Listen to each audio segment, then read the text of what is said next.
Narito ang ating pinakahuling satellite image kung saan may minomonitor nga tayong mga low pressure area sa loob at labas ng ating Philippine Area of Responsibility. Yung una, yung nasa loob ng ating Philippine Area of Responsibility, kanina alas 3 ng madaling araw, huling namataan sa layong 1,115 kilometers silangan ng Northern Luzon. Etong low pressure area na ito ay may kataasan nga yung tsansa na maging isang ganap na bagyo in the next 24 hours.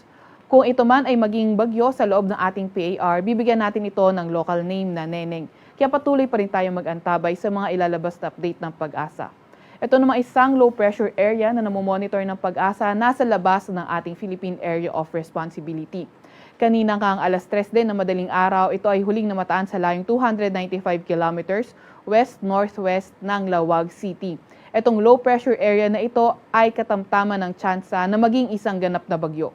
Ganun pa man ay hindi naman natin ito inaasahan for now na papasok ng ating Philippine Area of Responsibility bagkus ito nga ay kikilos papalayo ng ating landmass.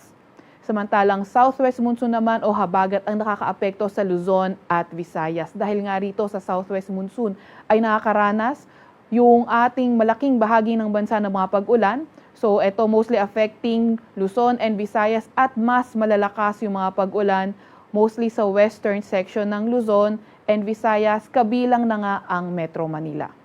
Para naman sa lagay ng ating panahon ngayong araw, inaasahan natin yung monsoon rains sa lugar ng Benguet, sa may La Union, Pangasinan, Zambales, Bataan, Cavite, Batangas at Occidental Mindoro. Kapag binanggit nga natin yung monsoon rains, ito yung mga tuloy-tuloy na mga malalakas na mga pag-ulan.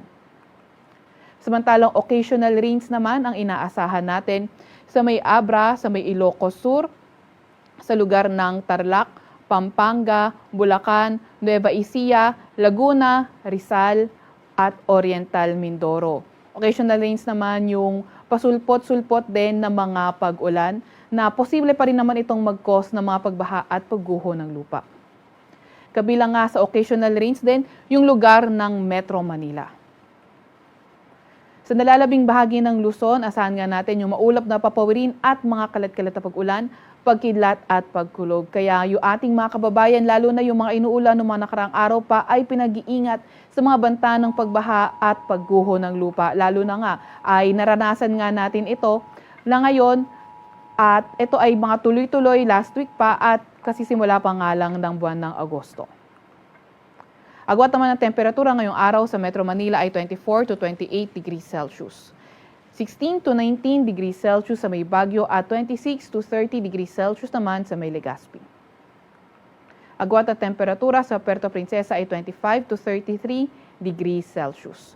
Para naman sa lagay ng panahon sa Visayas at Mindanao, asahan nga natin sa may Antique yung occasional rains, at maulap na papawirin at mga kalat-kalat pa rin ng mga pag-ulan, pagkidlat at pagkulog sa Negros Island Region at nalalabing bahagi ng Western Visayas. Sa nalalabing bahagi naman ng Visayas at Mindanao area, partly cloudy to cloudy skies, may mga tsansa ng mga localized thunderstorms. So kung sa ilang areas ng Visayas at malaking bahagi ng Luzon, maulan, dito naman sa areas kung saan bahagyang maulap hanggang sa maulap yung papawirin na may mga tsansa ng thunderstorm, posibleng makaranas ng mainit at maalinsangang panahon. Agwat ang temperatura sa Cebu at Tacloban ay 27 to 34 degrees Celsius. Agwat naman ang temperatura sa may Zamboanga ay 25 to 34 degrees Celsius. Meron naman tayong nilalabas na weather advisory. Ito ay updated ng 5 a.m. So yung weather advisory nga yung mga malalakas na pag-ulan na inaasahan natin in the next 24 hours. So ngayong araw, 100 to 200 millimeters na mga pag-ulan posible sa may Occidental Mindoro, Cavite, Batangas, sa may Bataan, Zambales, Pangasinan, La Union at Benguet. Kapag 100 to 200 millimeters yung mga pag-ulan, yung flooding likely sa mga urbanized low-lying near rivers at landslide sa mga highly susceptible areas. 50 to 100 millimeters naman ng mga pag-ulan sa may Abra, sa may Ilocos Sur, sa may Tarlac, Nueva Ecija, Pampanga, Bulacan, Metro Manila, Rizal, Laguna, Oriental Mindoro at Antique. Pag 50 to 100 millimeters yung mga pag-ulan, localized flooding, posible sa urbanized low-lying near rivers at landslide sa mga highly susceptible areas. Bukas naman, inaasahan natin yung 100 to 200 millimeters na mga pag-ulan sa may La Union, Benguet, Pangasinan, Zambales, Bataan, pati na rin sa may Occidental Mindoro at 50 to 100 millimeters sa pag-ulan sa Ilocos Sur, Nueva Ecija, Tarlac, Pampanga, Bulacan, Metro Manila, Rizal, Cavite, Laguna, Batangas at Occidental Mindoro. And on Thursday, mas kakaunti na nga yung mga areas na inaasahan natin na may mga malalakas na mga pag-ulan. 50 to 100 millimeters na mga pag-ulan posible sa Ilocos Norte, Ilocos Sur, La Union, Benguet, Pangasinan, Tarlac, Zambales, Pampanga, Bataan at Occidental Mindoro.